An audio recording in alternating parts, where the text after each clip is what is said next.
First টিভির নিয়মিত সংবাদে আপনাদের স্বাগত জানাচ্ছি। আমি মনির আহমদ আজাদ। গাছ মানুষের প্রাণ বাঁচায় এই স্লোগানকে সামনে রেখে চট্টগ্রামের লোহাগড়া আমিরাবাদ ৯ নম্বর ওয়ার্ডে চুকচুরি কামারদিঘির পাড়ে সমাজ উন্নয়নমূলক সংগঠন ইউথ ফোরাম হাতে নিয়েছে সামাজিক বনায়নের উদ্যোগ। সংগঠনটি বহু বছর আগে আত্মপ্রকাশ করলেও রাজনৈতিক প্রতিকূলতায় দীর্ঘদিন নিষ্ক্রিয় ছিল। তবে গত বছরের ৫ আগস্ট সরকার পরিবর্তনের পর কার্যকরী কমিটি গঠন করে পুনরায় সক্রিয় হয়ে ওঠে সংগঠনটি। এরই ধারাবাহিকতায় সম্প্রতি প্রায় ৭০০ ছায়াদায়ক ও ফলজ বৃক্ষের চারা রোপণ করা হয় চুকচুরি কামারদিঘির পাড়, বাড়ি চৌধুরীপাড়া মসজিদ সংলগ্ন রাস্তা, দরবেশহাট টু কলাউজন শাহ রশিদিয়া ফাজিল মাদ্রাসা সড়কের চুকচুরি অংশ এবং চুকচুরি সরকারি প্রাথমিক বিদ্যালয় থেকে সাইনবোর্ড গ্রামীণ সড়কের দুই পাশে।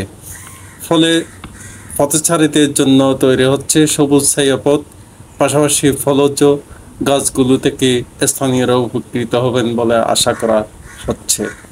চারা রোপণের পর গাছগুলোকে সুরক্ষিত রাখতে সংগঠনের সদস্যরা বেড়া দিয়েছেন এবং পরিচর্যার দায়িত্ব নিজের কাঁধে তুলে নিয়েছেন।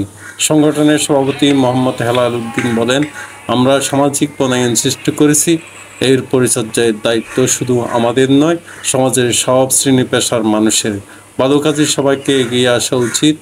এলাকার শিক্ষিত সমাজ সচেতন ব্যক্তিরা মনে করছেন ইউথ ফোরামের এই কার্যক্রম সমাজের উন্নয়নে এক অনুকরণীয় উদাহরণ হয়ে থাকবে।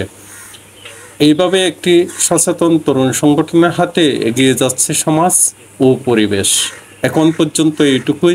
নিয়মিত সংবাদে আরও দেখা হবে। ততক্ষণ পর্যন্ত আমাদের সঙ্গে থাকার জন্য ধন্যবাদ।